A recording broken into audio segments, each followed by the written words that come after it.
กระรอกอารวาสพี่น้องเลยมาหากินเม็ดมะขามอ่อน โดดไปโดดมากินไล่กันมา3 ตัว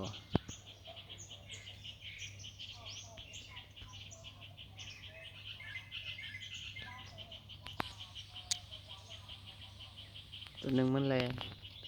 ตัวหนึ่งแลนมาไปใส่แล้วบ่อีกตัวหนึ่งแลนขึ้นถึงแลนมา3 ตัวนอนเว้นอยู่นี่กัดมะขามมีเบิดมือพี่น้องโดดย่องย่อง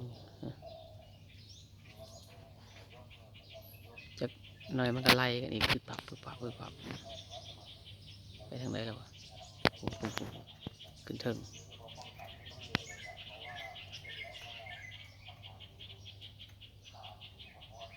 กระรอกอารวาสต้นมะขาม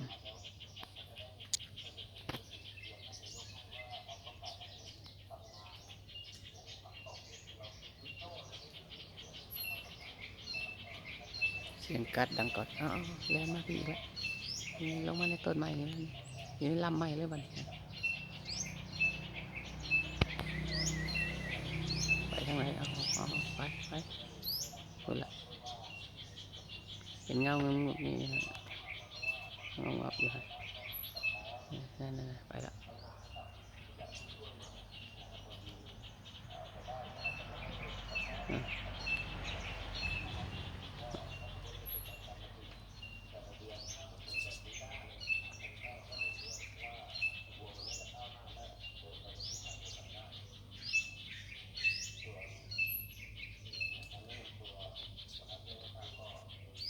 ไปแล้ว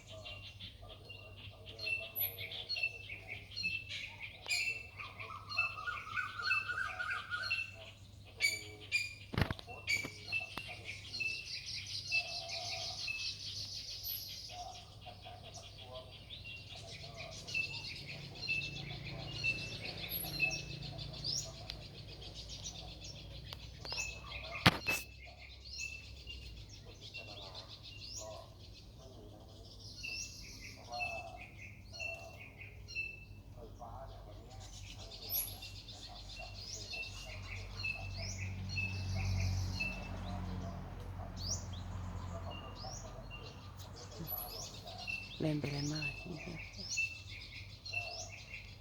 ไปแล้ว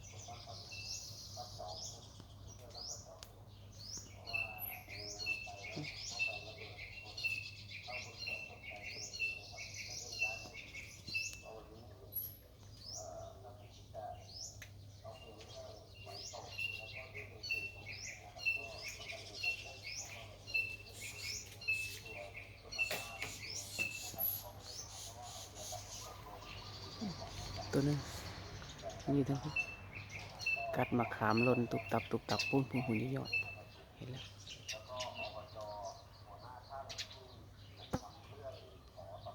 กัดมะขามนั่นละมั้งแม่นอีกนะนี่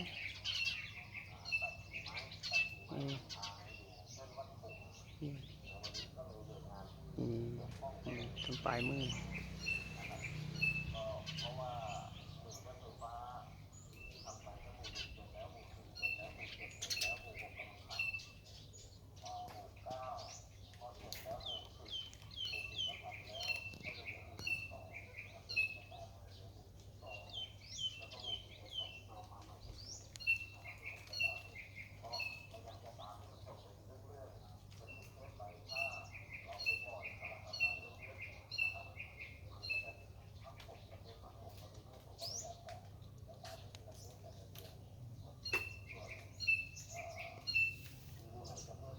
เสียงกัดมะขามดังกรอบมีหลายตัวอยู่ด้วยพี่น้องเอ้ยมีเยอะมากเลยกระรอกวันนี้น่าจะอยู่5-6 ตัวมันมาทุกวันแต่มาเยอะมาน้อยวันนี้รู้สึกว่าเยอะมากเลยวิ่งตัดนั่นอีกตัววิ่งอีกตัววิ่งอยู่ทางนี้อีกตัวกัดมะขามอยู่นั่นวิ่งไปนี่อีกนี่ก็ กัดมะขามร่วงพักพักพักอยู่ทางนี้เยอะ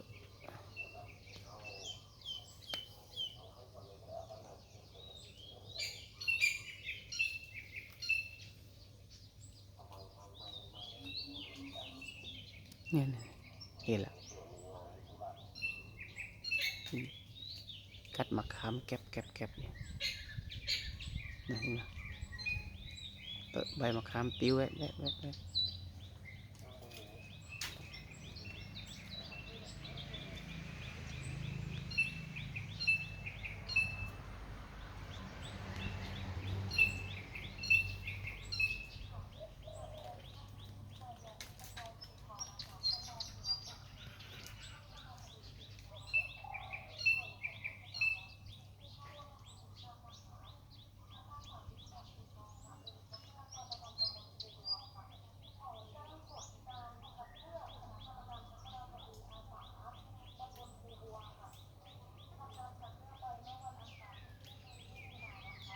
ตัว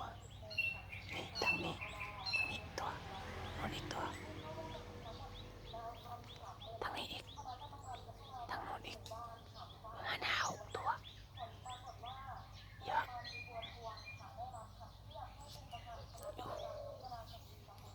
โน่นอีกโอ้น่าจะมีเยอะกว่า6เยอะกว่า6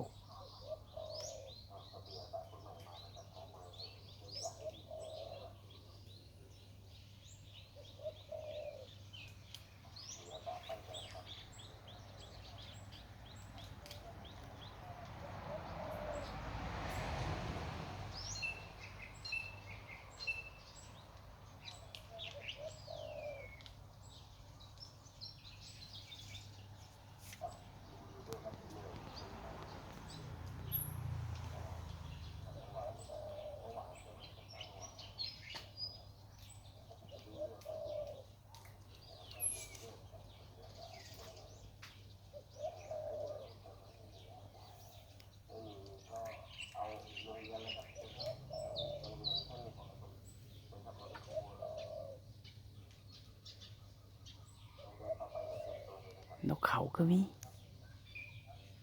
ทุกอย่างต้นมะขามต้น3 ต้นนี้ต้นมะขาม4 ต้นต้นมะขาม4 ต้น1 2 3 4เนี่ยต้นมะขาม4 ต้นนี้มีทุกอย่างมียังกระนกกระหนูกระรอกเฮ้ยนั่น